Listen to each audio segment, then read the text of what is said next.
My name is Vicky Griffin, and I'm a caregiver for Maxine Goldman, who is my aunt.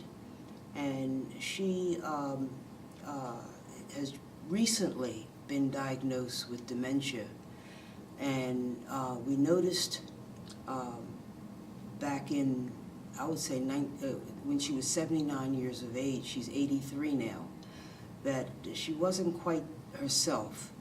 She would forget a lot of things, would repeat herself often, and the relatives that are still living became concerned that there might be a problem. So I started to watch her more carefully, and we found out that she was in fact at the early stages of dementia, because they didn't want to say that she had Alzheimer's quite yet, because they say the only real way that that can be determined is if the person passes away and they look at the brain. Mm-hmm. But they did feel that she did have dementia. She was examined, and there were a lot of things that she just couldn't remember. Her short-term memory was poor. Her long-term memory was a little better, depending upon how far back you went.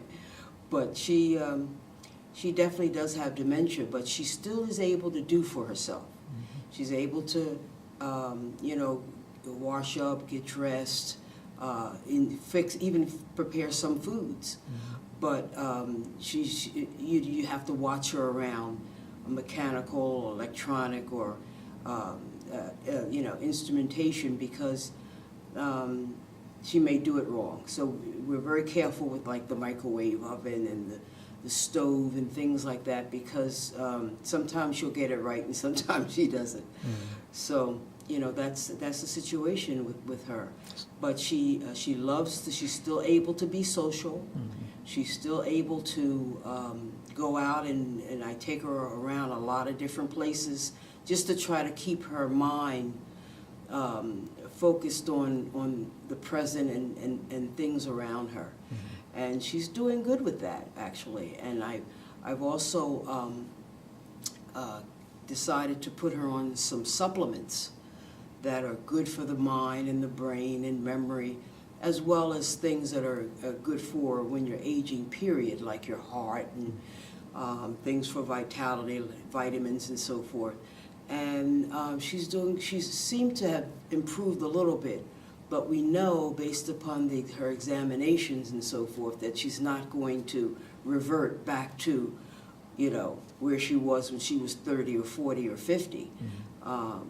But, she is improving a little bit. Okay.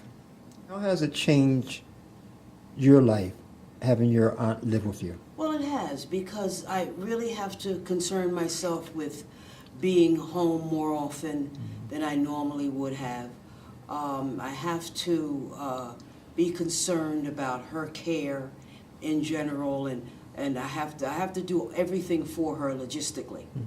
So she does nothing logistically. She just gets up, gets dressed, takes a shower, and maybe watch some TV or go out with me or something like that. That's it.